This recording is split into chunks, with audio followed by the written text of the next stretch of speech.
Welcome to the Super Sentai Brothers. This is episode 1 of On Her Majesty's Secret Chefranger, the internet's best and only podcast dedicated to Ryori Sentai Chefranger. Dave, I'm excited about this one. I am deeply excited about this.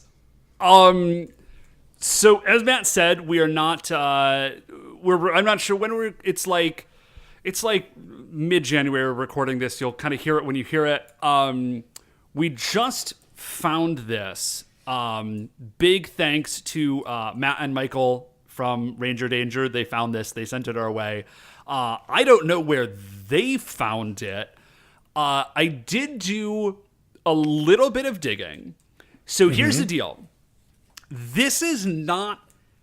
Okay, it's sort of a Toei Sentai. Yes, like it... it was produced... Like, they made some deal with Toei.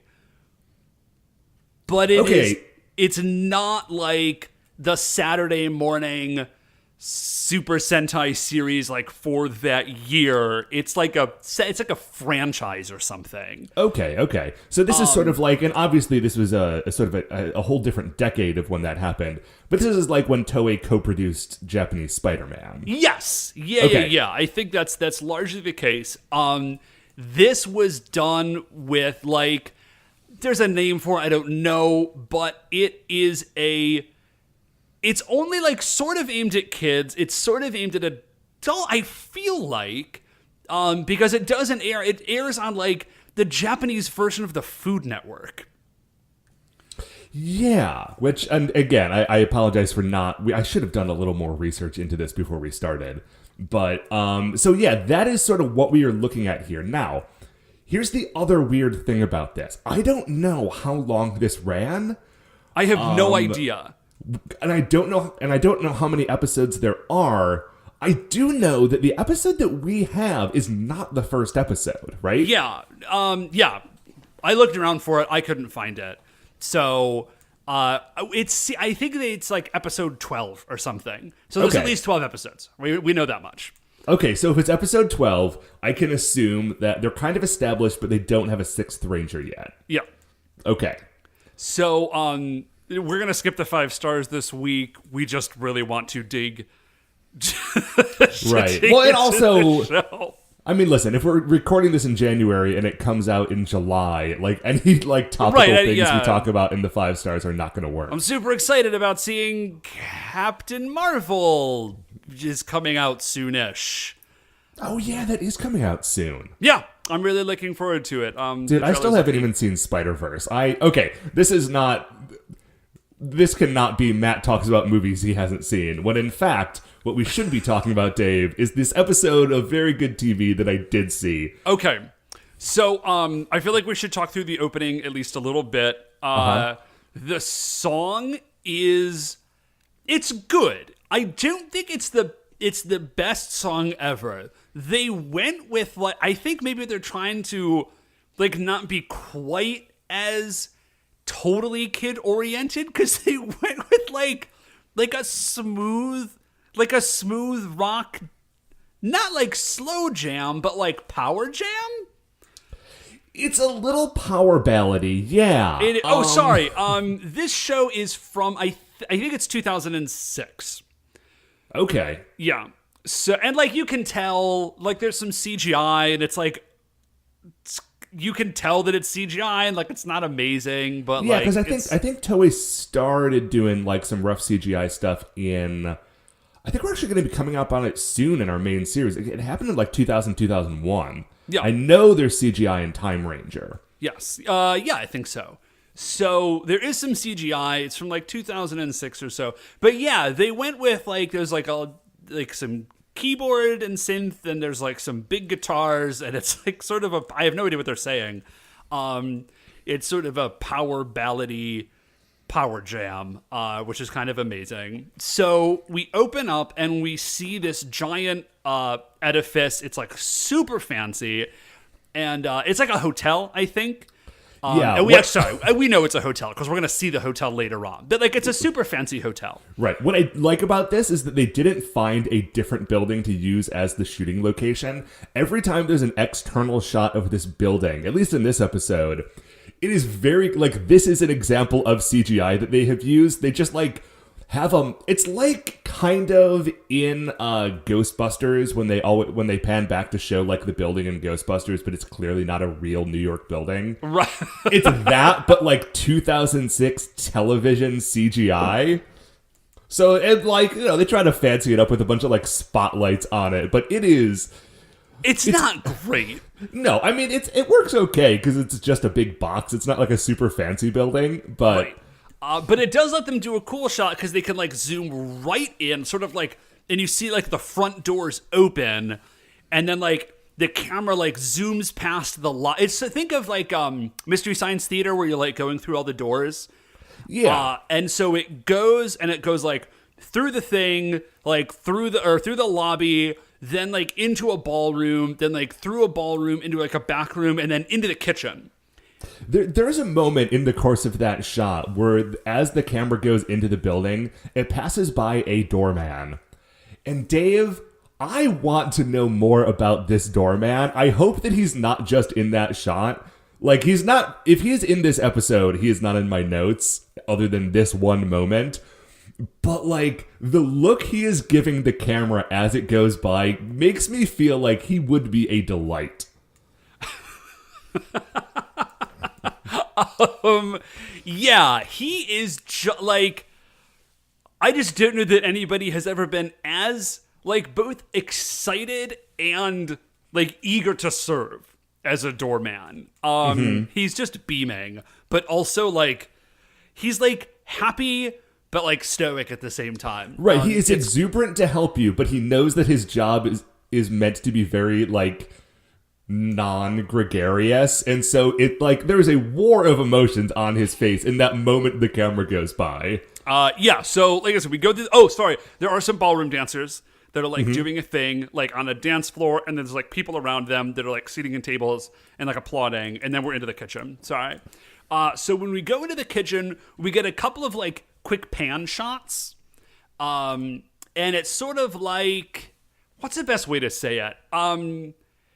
It's like the opening to SNL, basically. Like, we're gonna see each of the Rangers, like, doing their thing, and then they're gonna, like, look up at the camera and, like, kind of smile, and then go back to doing something else. Oh, you mean the opening to SNL, where it's always, like, one of the cast members getting out of a Sorry, taxi the opening, cab. not like, this is not a sketch comedy show. Like, the opening things at SNL, where they're, like, walking around New York City, and they just happen to run into, like, Kenan Thompson.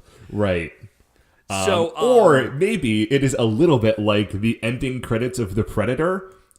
Do you remember how in the end credits of The Predator, all of the characters who had been horribly murdered by the Predator have a moment where in the credits they sort of, like, look up to the camera and smile and wink? I do not remember that. I feel like you it would gotta have been rewatch better Predator. if they used... I should. It was if they used, like, the moment of their death by Predator. Not everybody gets an on-screen death in that movie. So anyways, and we see and they're all wearing, like, chef's clothes, but in their appropriate colors. Like, obviously, we'll kind of go into who they all are in a minute. But, you know, they're, like, cutting stuff and boiling stuff and, like, using rolling pins, and they're doing, like, cooking stuff. There's a wok, there's some flame coming out around it, you know. Yeah, it's great. And then we do get a great shot of who we'll find out is the mentor character, and he's the only one in, like, chef's whites, and this dude is wearing, like, an almost impossibly tall toque, which is the chef's hat. Thank you. I knew that hat had a name, but I was not going to be able to pull it. Yeah. So this thing it's a solid. It's got to be 2.5 feet tall. It's incredible, and he is sort of, like, looking, like, he's just standing there. He doesn't have anything with him. He's just standing there with his arms folded, sort of looking out across his kitchen, approvingly, like approving but also stern. It's a great shot. We go from there, and then we see, like, we see up in space, and we see the monsters, and they're all seated around a table, and we'll kind of get into them in a minute as well. and they are sort of like looking evil, but they are all reading menus, which is a fantastic juxtaposition. And then we get some like action shots, like pretty, you know, there's always action shots, right? Like, so we see the Rangers and like they're fighting some like bad guys and blah, blah, blah. They're fighting on the beach. They're fighting in the quarry. There's an explosion. Right. Everyone looks at the camera. You know, it's it's exactly what you think it is. Okay, so let's just get into the episode. It's a little bit weird because, like I said, this is episode 12. I think it's 12. It's episode 12, so we're just sort of diving in, and there's some stuff that makes sense to us because we know how Sentai works, and there's some stuff that clearly they have established beforehand and does not make sense to us, but we're just gonna roll with that. Yeah, we're here to do our best for you, the listener. Yeah. So should we just run over the Rangers right now? Yeah. Okay, so there's 5 Rangers. The Red Ranger is obviously Japanese. His name is Kome. Okay, well, all of the characters are Japanese. Yeah, oh yeah, sorry, we should say they're all Japanese, but they're all like different like international cuisines. Yeah, they all cook with a different style. So it's sort of like Battle Fever J, but with cooking instead of dancing. So the Red Chef. So the Red Chef's name is Kome.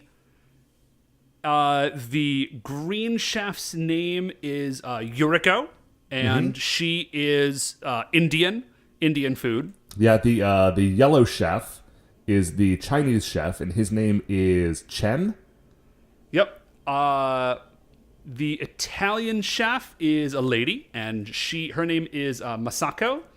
And then the blue chef is French, and his name is Hiroyuki. Yeah. I think we got those down right. Yeah, so we'll try to intersperse and just refer to them by color and name, and hopefully it all makes sense to you. So we open up on the restaurant, like, obviously, and it's just Kome, and he's making like dumplings or something. And oh man, weirdly, not the first yeah, not show the we've had with a Red Ranger who's really into making dumplings. No, I guess. Listen, dumplings are super delicious. I really want some dumplings now. I know, right? Dude, like if I ever go to like a Chinese buffet, like my prime determiner of whether or not I will go back is how good the dumplings are and how quickly do they bring them out. Yeah, so Kome is making dumplings, and we find out the head chef's name is Chef Kaga. Yeah. So he walks up, and what's awesome is that he's got like 6 people behind him, like that are all also wearing chef's whites, that all have like clipboards and everything, and are like trying to talk to him, and he just does not acknowledge their existence at all. And also what is fun is that like his hat is taller than anyone else's hat. Not only in this room, but maybe in the world. But he also is a pretty tall guy, and all of his, like this train of people are all particularly short dudes, and also their hats are shorter. And so it just gives this really great image of, like, sort of like a duck being followed around by, like, ducklings a little bit. Every time we see Chef Kaga, this is the case. Like, every time this dude walks on screen in this kitchen, there are people trailing behind him. He does not talk to them ever, at least in this episode. And he just goes over and, like, does whatever it is, like, that he is planning on doing. So he walks over to Kome, and he says something about the dumplings. He's like, blah, blah, blah, these dumplings. And then, like, there's like a moment between them. Like, Kome looks up, and he looks slightly startled. So clearly whatever Kaga has said is some sort of code, I guess, for, like, go do a thing. And then he just walks away. Like, right. Trailed by these 6 people, again, whom he does not acknowledge. Kome, as soon as Chef Kaga is sort of like off screen, just like turns around and like strides purposefully towards the back of the kitchen, and then he just walks into the walk-in. Sorry, if you've never worked in a restaurant, like a walk-in fridge. It's just like a fridge that's like the size of a room. I was going to say, I only very briefly worked in a restaurant, so my terminology is not going to be as good as yours in this episode. Yeah, I worked in restaurants for like years. So he goes to the walk-in. But someday, Dave, we will watch Retail Ranger, and then I'll be the one who knows all this stuff. So he walks into the walk-in, and he just sort of like goes over to one of the racks and like reaches behind it and does like a thing. Presumably there's like a button or a switch. And like one of the racks just swings open, and he just like walks down these stairs. Yes, and so he has walked from the kitchen into the walk-in, through a secret door, down some stairs, into another kitchen. Right, but this one is clearly like a super kitchen? Oh yeah, because in this one, like, there are chef's knives and stuff all over the place, but they're not the sort of knives you see in a real kitchen. They're the sort of knives that you see in a toy store about a show about superheroes who are in a kitchen. Yeah, like everything is, there's like pots and pans and stoves and everything, but everything is like brightly colored and has like big light up buttons on it, and everything is like time and a half as large as it's supposed to be. Yeah, like these would be nightmare tools to use in a real cooking situation, but for them it is perfect. Right, if you presumably have Ranger super strength, I don't know. So he walks down, and he starts like flipping through a cookbook.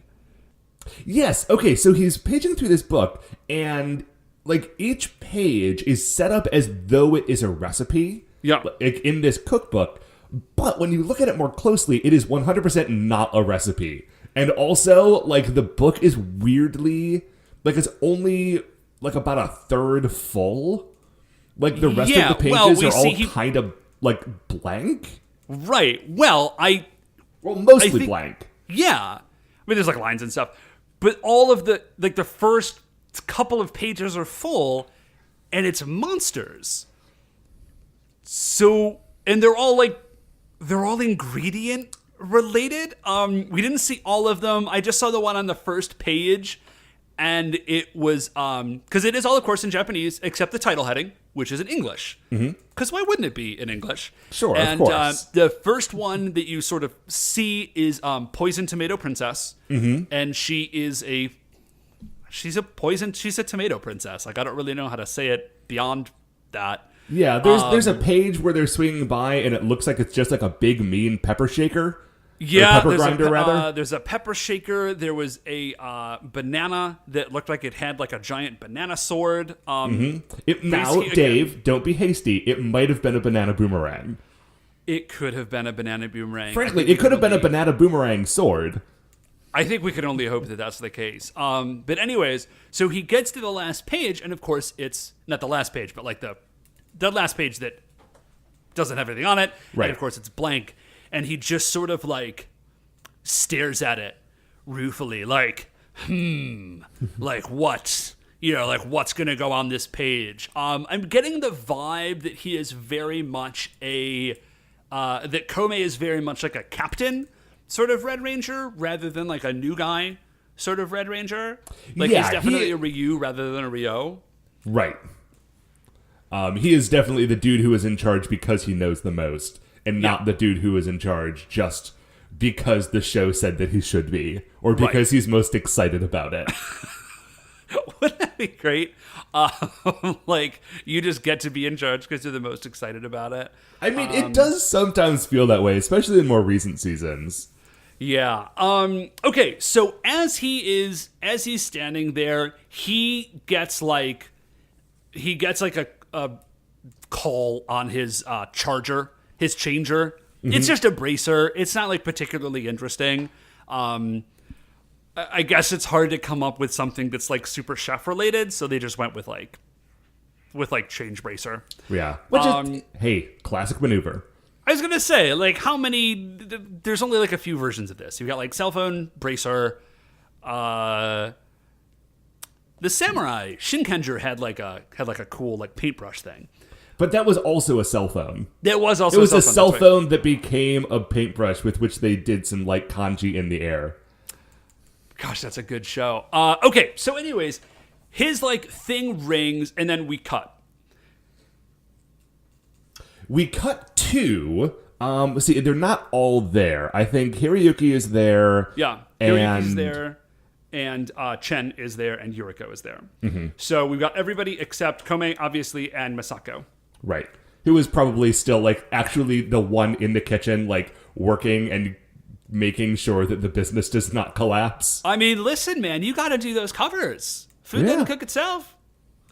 It would be great if in this show eventually they got a sixth ranger, and the sixth ranger was just the guy who actually like stayed at home and did like covered the shifts so the other ones could do their work. He is never okay. Would it be better if he is not actually a ranger? They just consider him a sixth ranger, or if he is a ranger, but he only uses his like ranger super abilities like just for purely mundane cooking. I would like that, especially if it became clear very early in the series that he was like so obviously the most powerful of them, but he's also the nicest one and most willing to cover shifts. And so like they always have to work harder in the fight because their strongest fighter is just like back at home making dishes. And you just like, there's always a scene where like they call him and he's like in bed and they're like, can you please cover my shift? And he's like, oh, of course. Like, of course, Kome-san, like I'll go cover your shift for you. And then like we never see him again. In the rest of the episode. So anyways, Chen, Yuriko, and Hiroyuki are out and they are at some sort of market.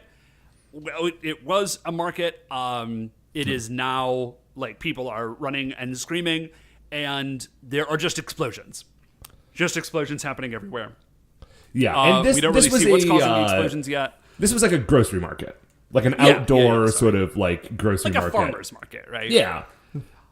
So they were going probably to pick up some. I don't know if they were buying enough food to like feed the hotel or if they were just doing their personal shopping. Well, you know, maybe they're there looking for like inspiration, right? Okay. Or they're seeing like what's on special. Maybe like, oh, we can go and we can do like a not trout. I don't know.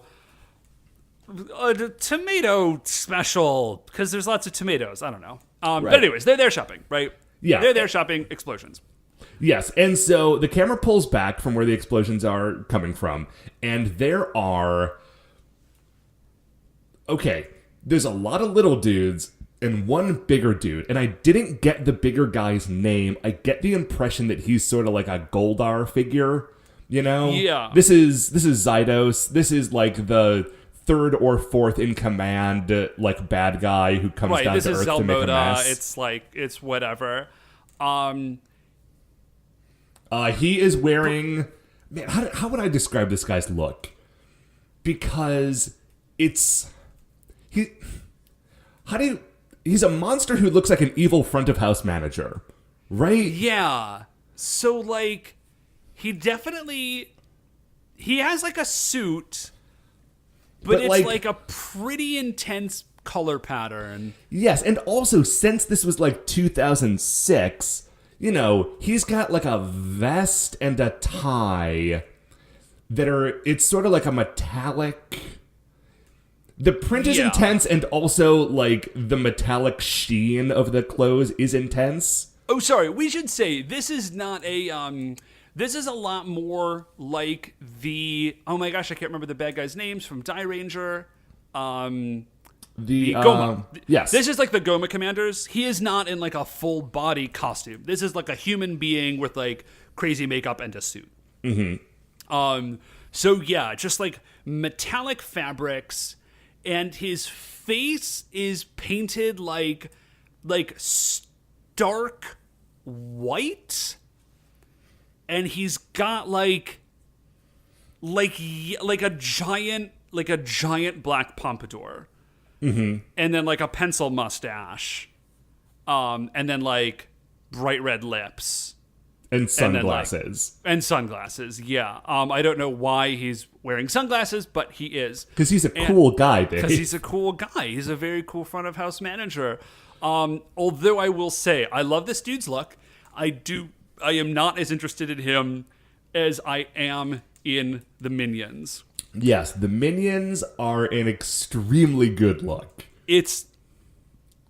They're completely insane. So they're mostly sort of like a metallic silvery color, right? Yeah, they're just wearing like sort of gray silver morph suits, right?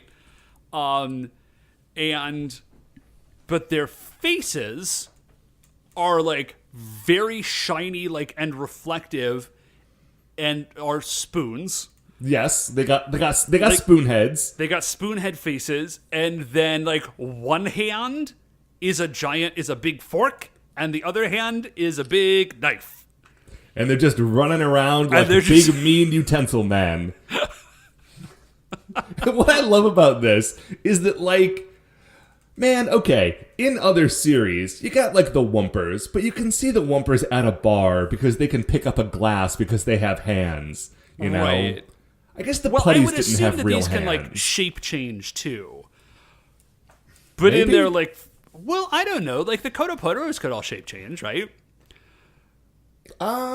They can shape change like into people, I guess. Yeah. Yeah. Well, sorry, that's what I'm saying. Is I'm assuming the utensilers, which is what I'm calling them, can like turn into people to like trick you, and then like you turn around and they're like stabbing you with their fork hand, which is like low key creepy when you think about it, but whatever. So the utensilers are just going crazy, and the Rangers like look at each other, and they're like, obviously, they're like, okay, well, we have to do it. Do it. So they duck behind a now abandoned, slightly overturned produce stand, and they pull up, like, you know, they bring their watches up, and they say, "Oh gosh, I did not write down whether or not they had some sort of like a special like catchphrase that they said when they transformed. Did you have that?" Oh yeah, dude, I can't believe you missed this. They all just call out, "We strive for perfection and are happy to serve. Cooking for justice. Ryori Shentai Chefranger." That is, Dave, I am also shocked that I missed that one. There was a lot going on. There's a lot happening. Okay, so we get the henshin sequence. So here's the henshin sequence. They press the button on their watches, right? And then they sort of like move their hand down to where previously there had not been a chef's knife. But now there is a chef's knife. There is definitely a chef's knife now. And they are all holding a piece of food that is indicative of their cuisine style. That also they have definitely did not have like 30 seconds ago. They throw those pieces of food up in the air, do like a single vertical slash with the knives. The line of their slash becomes like a sort of a glowing energy line. That then when it separates out, behind that, they have transformed. Yeah. And then you get, like, a quick, like, image behind. So, like, Chen, there is an image of, like, a wok with, like, flame. And then for Yuriko, there is just, like, this, it's like a giant clay pot. And then for Hiroyuki... It's more bakery themed, I think, than actual. I think Hiroyuki, like French food, like they're talking like mostly bakery. Right. It's just it is a mountain of baguette. Yeah, it's awesome. There's also like some cheese and wine in there too, but like they went with the most obvious choice. They went with the baguette. So let's talk about their looks real quickly. So as we mentioned, Chen is the Chinese food ranger, and their outfits are kind of amazing because they're like vaguely, they look kind of military-ish because like that's what a chef's jacket looks like. It looks like a military jacket, but from like the 1800s or something. Yeah, it's really great because they had a really cool opportunity in this show. Because, like, chef's outfits are already a thing, so they had something that they could go off of. Yeah, so they are all color-coded, obviously, and there's a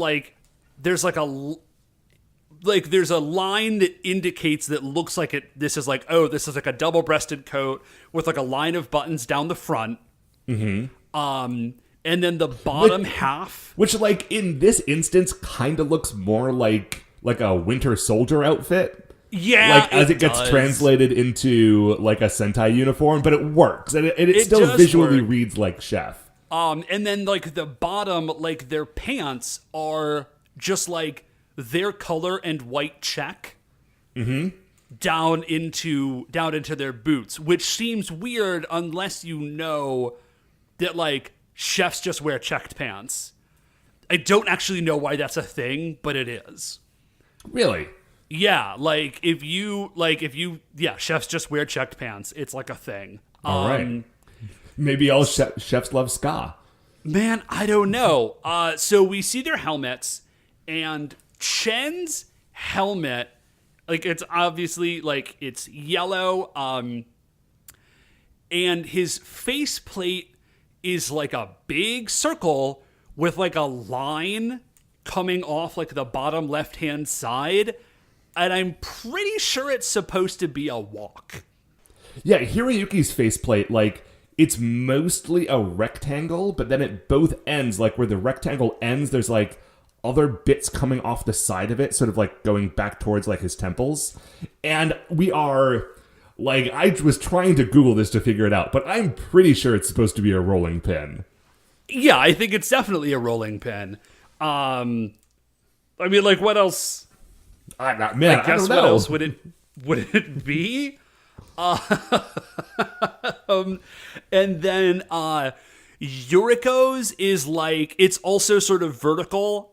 It's kind of fun. It makes her look really surprised because it's like one big circle and then like a thinner line that runs across. I think it's supposed to be like some sort of like long like ladle sort of thing.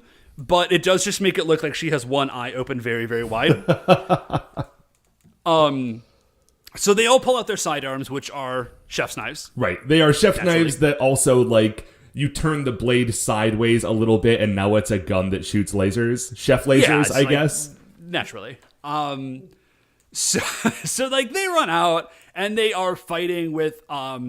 The maitre d' or whatever his name is, he sort of like leaves semi-immediately. Like when there's danger, like that dude's out. Yeah. And he is just here as the personnel manager. Yeah. he's just front of house. He doesn't handle any of this. So they're fighting the utensilers, and then like as it seems like the utensilers are getting worn down, there is a like series of quick explosions and then one giant explosion. And they are knocked flying. And then we see this week's monster. He's amazing. His name is Pineapple Grenadier. Mm-hmm. And he is... he has a giant pineapple body, obviously. But his body is also his face. You know how they did that sometimes? Yeah. Like the arm, the face is sort of in the middle of the chest. Yeah. And then where the person in the suit's actual head is probably inside, like, the big pineapple stem that's coming off the top. Yes. So he's got, like, a giant pineapple body, and his legs seem to have pants on them, but there's nothing around like his waist. Like it's like their pants and they just start at like the thigh and go down and they're like camo. And then he has like big leafy monster arms. And then he is also strung with like two cross face in his case, I guess, strings of smaller pineapples, but also that have like pins in them, like the pineapple. They're not actual pineapple grenades, but like literal pineapple grenades. Which, man, Dave, there's a lot to love about this. There is. He is also, of course, wearing aviators. Yeah.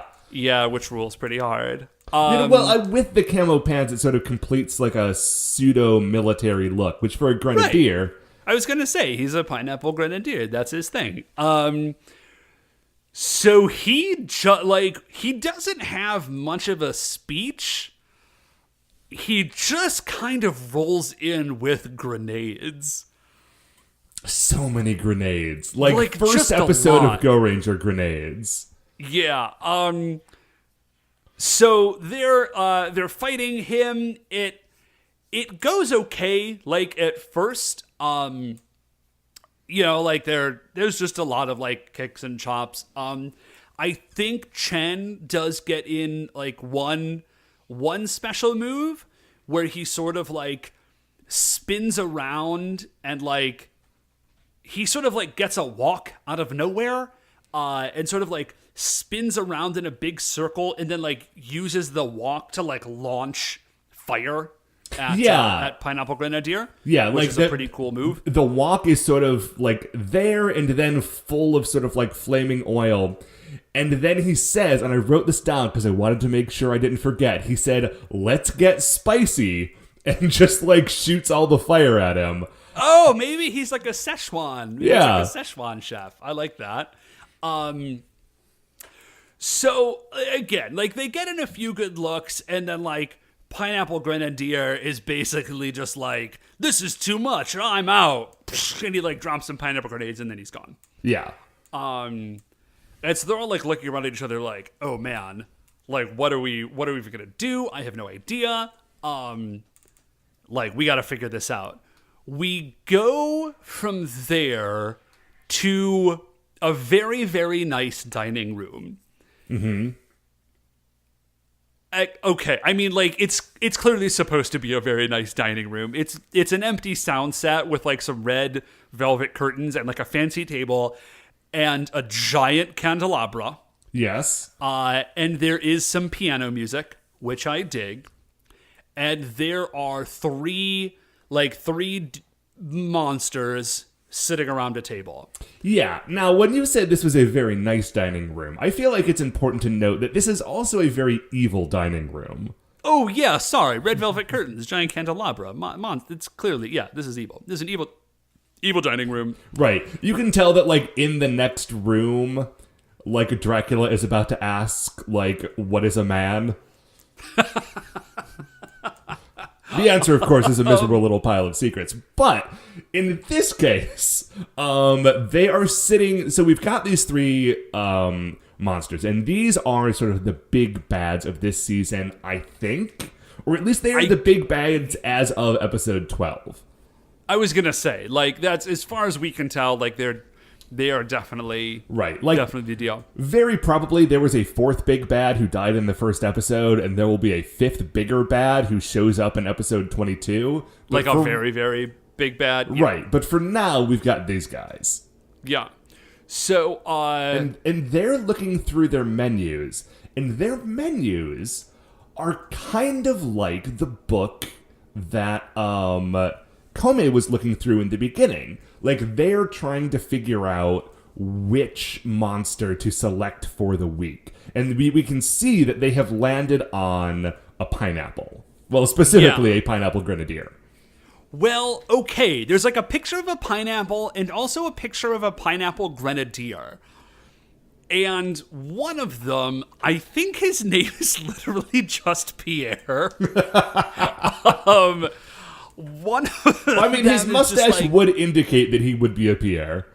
Yeah, well, I mean, he's got a mustache and he is wearing a beret and like a scarf. So, like, it makes sense. And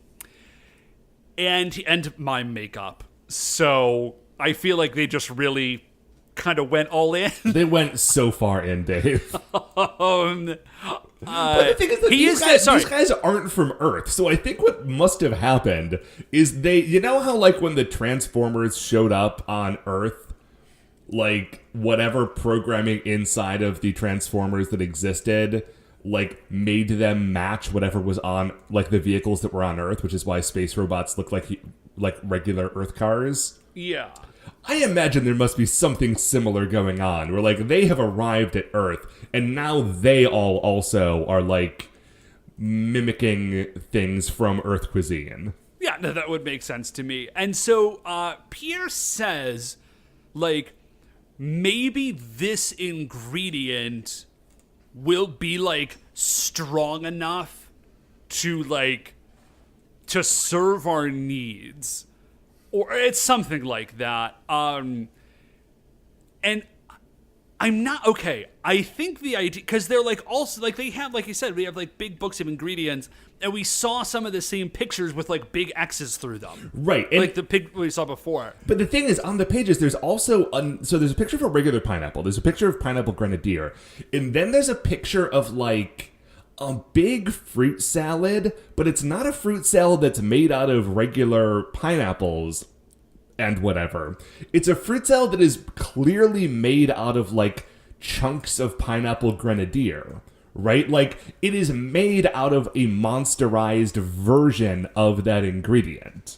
So I think that they are like galactic ingredient hunters? Yeah, like maybe they're that are monsterizing Earth ingredients because they only like to eat monster foods. Yeah, or maybe they only like they need to make the foods to serve like their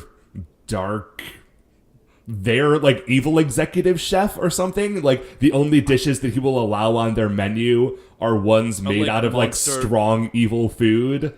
Right, like you can like glaze an evil space pig, but only with like pineapple grenadier. Like you can't just have pineapple, right? And because they do at one point say like we're gonna try to get this to be our like the daily special. So like maybe if like they can get the pineapple grenadier to be part of this dish, then it becomes the special of the day. Perhaps that is some sort of ranking that they have within their organization. Yeah, dude, like I have no idea. I mean, you don't just let anybody choose the special, right? Right. So anyways, so we go from there back to Earth, and now we're in the kitchen, and like all the Rangers are there. And they're just like, dude, what are we gonna do? Like, his explosions are really powerful, like, you know, we couldn't get close enough, and then blah, blah, blah, blah. And this is yeah. You know how it goes. Like, right, like fairly standard Sentai stuff. So this is the first time that we hear Masako, and she is the white Italian Ranger. Right. Again, actually Japanese, Italian right. cuisine. And like everybody's talking like talk, and then all of a sudden she just like breaks in. I shouldn't even say that she breaks in, because she just sort of like clears her throat very gently, and like everybody stops talking. So even though she is not the like, because she hasn't said anything yet, so maybe this is sort of like oh man, Masako only says like 4 things an episode. But like when she does, right? But like when she talks, like you definitely have to listen. And as she's about to say something, my initial thought is like, oh well, maybe like she is gonna have a great idea because she knows how to cook with pineapples. And then I remember like, oh no, she's the Italian chef. And then I thought of the other ones, and it's like Chinese, Indian, Japanese, Italian, and French.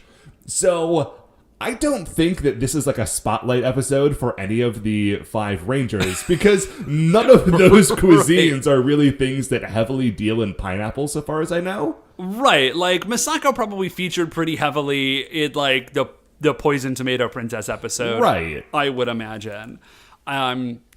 Anyways, she just says the perfect balance to sweetness is heat.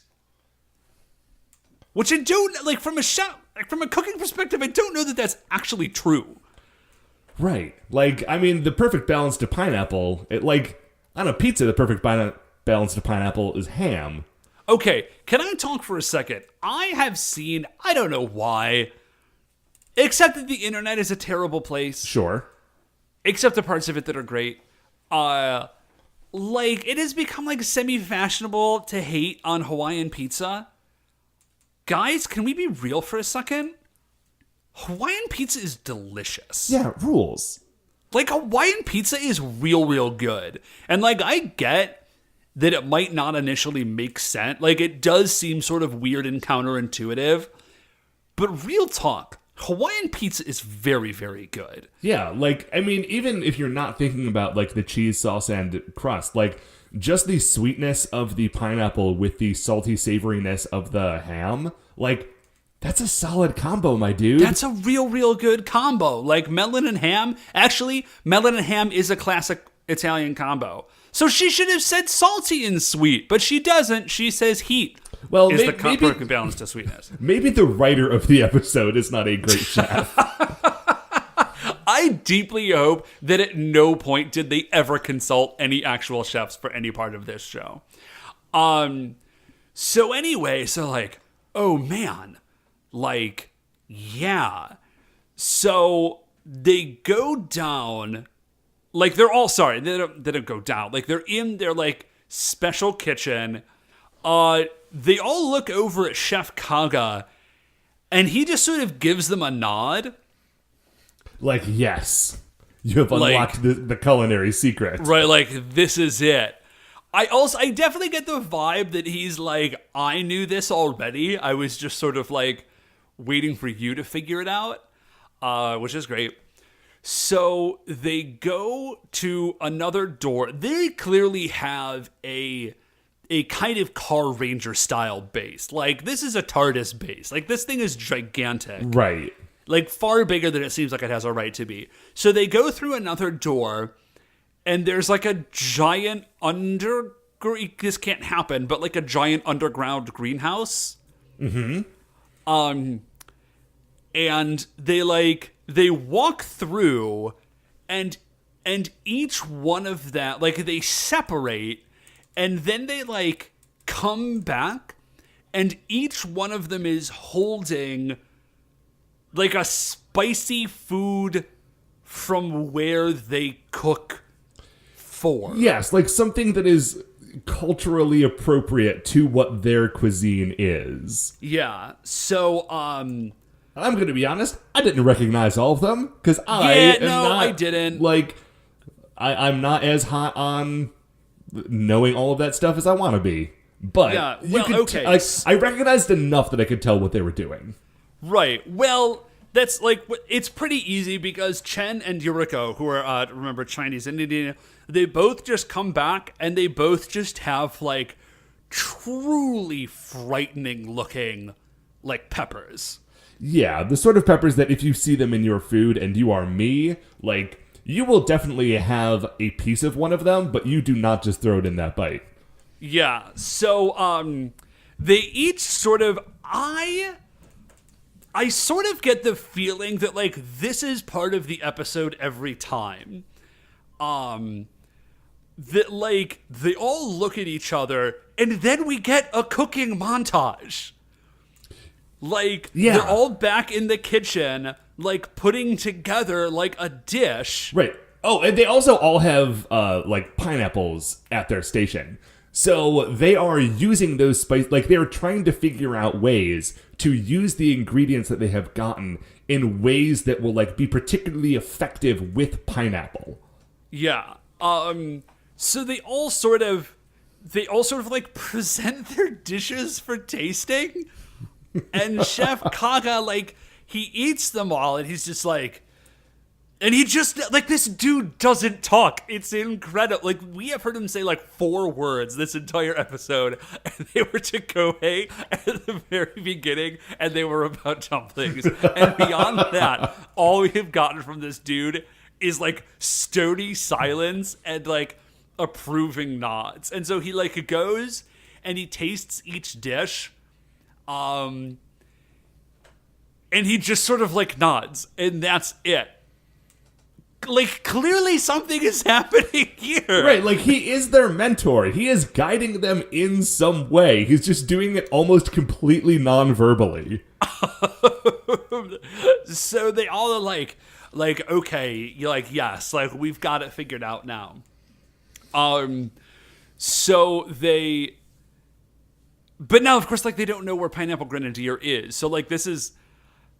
it's such like a weird thing in Sentai shows because this happens all the time. They're like, okay, well, like we know there's a villain out there. We'll see it later. And so we just get like a quick montage of them rolling around in a food truck, which is great.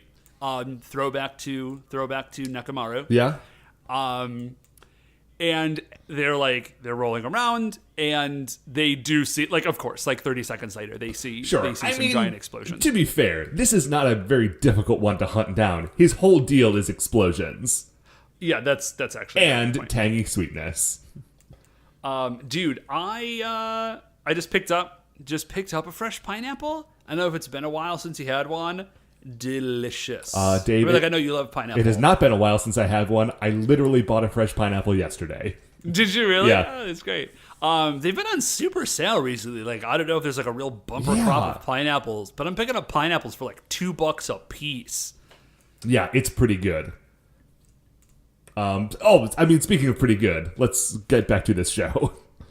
So they find him and his many explosions. And of course, like, it's him and it's also a bunch of utensilers. And they hop out. Did we ever actually get a name for them, or do we just call, or we're just calling them utensilers? You know, right? You said utensilers very confidently, and I thought I was just going to roll with it. Oh yeah, no. I think it's a good name for them. I don't know. I don't remember them actually referencing the name at all, but anyway, like the food truck skids to a stop. They all hop out the back. We get the henshin sequence again. And this is the first time that we see the Red and White Rangers henshin, which is, the style is the same, but their costumes are. Yeah. It's nice to see them in it. I'm sorry, did I say yellow? I meant red and white. Yeah, no, so we get red and white. Kome throws up a fish. Misako has a clove of garlic. Classic. Yeah, like, of course. Most people would think it's... I actually give them prompts for that, because I think if they were doing Italian, most people would do a tomato, but they didn't. They did garlic, and I think that's good. So anyway, now the fight is joined.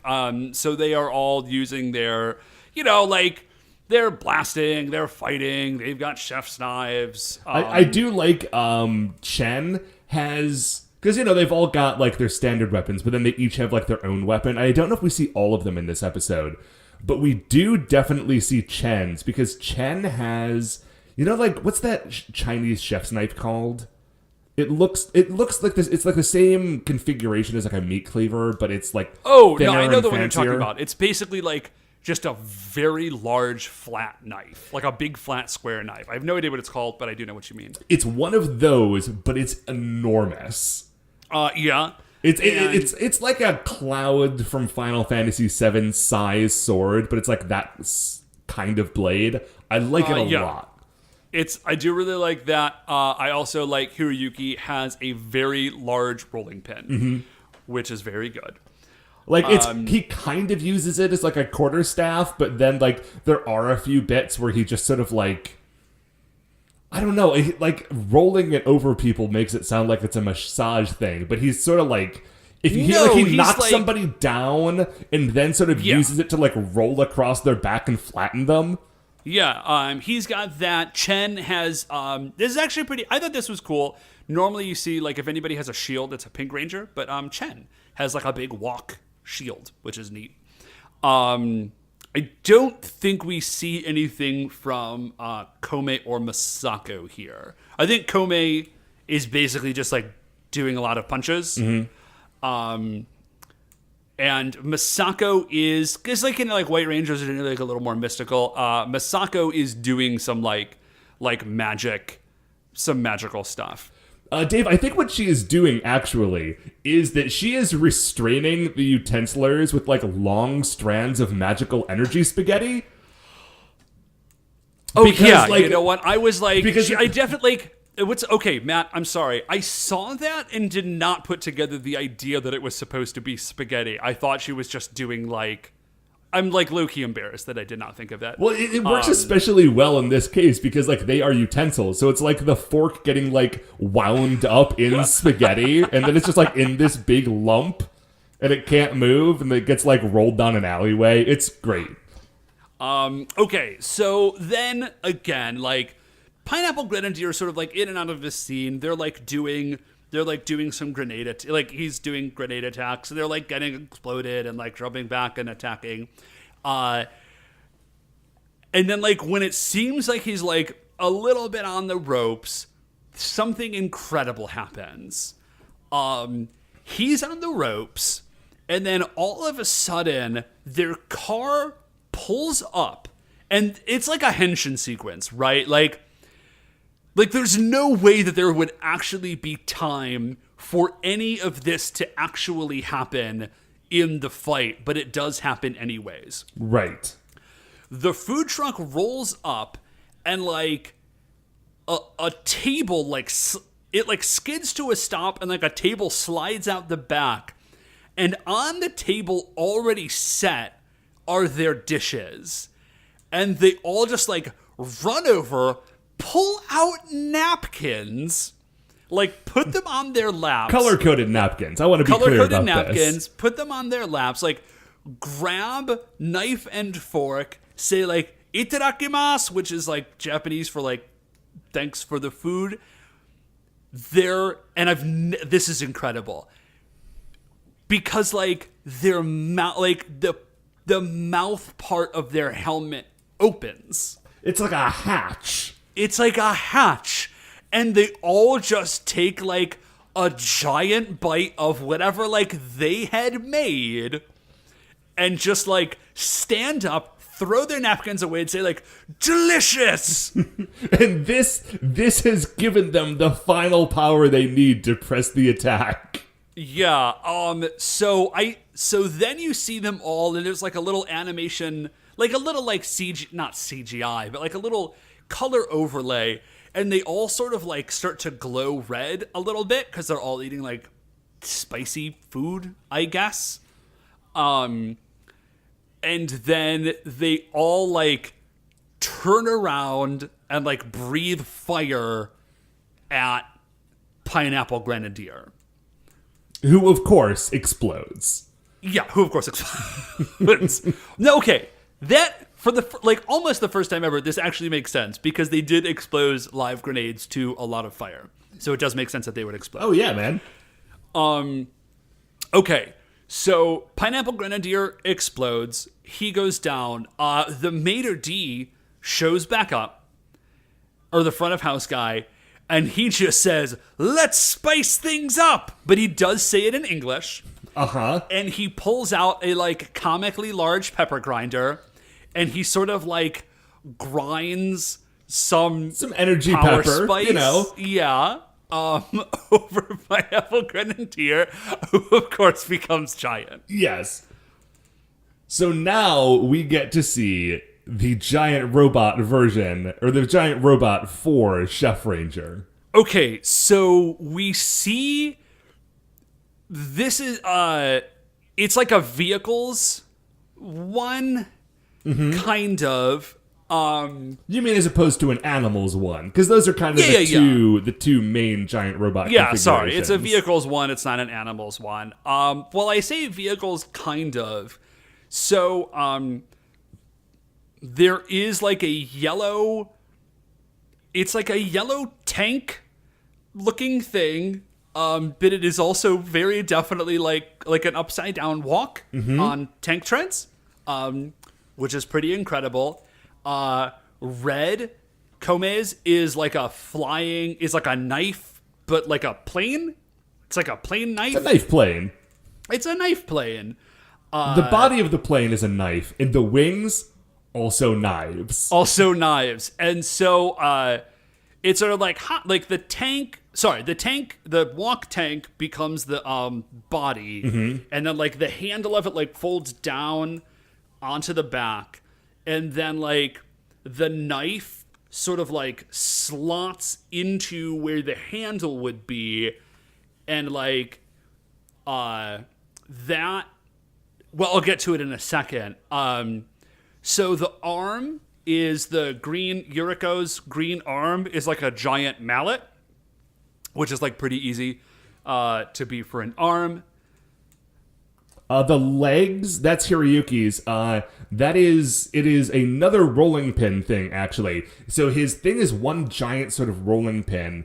It kind of splits in half, and then the handles of the rolling pins flip forward, so that makes like the legs and the feet. And Masako has a pizza paddle, which is also sort of like, it's also kind of like a plane looking. It's a little flying like saucery. Yeah, it is a little flying saucery. And then that, like, okay, and like obviously it's only vaguely a pizza paddle because it is also has to be an arm for a giant robot. Right. So like, cut it some slack. But what I do really like is that in keeping with it being the pizza paddle, once this robot has formed, it gets a shield, and the shield is a pizza stone. Yeah. That is like held by the pizza paddle arm. I like it a lot. So then like the arms reach up, and like the handle that has like slotted into the handle plane, the handle of the knife plane, it like reaches up, and like it's like animated because obviously this would be impossible to do. It like reaches up and like pulls it down, and then there is a head with like a giant robot chef's hat, and it's just got like its sword is a giant chef's knife. And it's a cooking robot with like a pizza stone shield and a giant chef knife sword. Like, yeah, it's pretty beautiful. It's one of the greatest things I've ever seen. So they get into it, man. Like they get into it with Pineapple Grenadier, and he's like throwing explosions, and they are like trying to get in and do some stuff. Yeah, I mean, listen, this is episode, what we said, 12, right? Yeah. So this is sort of the zone of the show where the giant robot fight does not last particularly long. Yeah. So like there's a little bit, it gets kind of rocked, like there's some explosions, and then they finally sort of like, punch slash, it's pretty much game over. Their final attack is not one big like sword swing.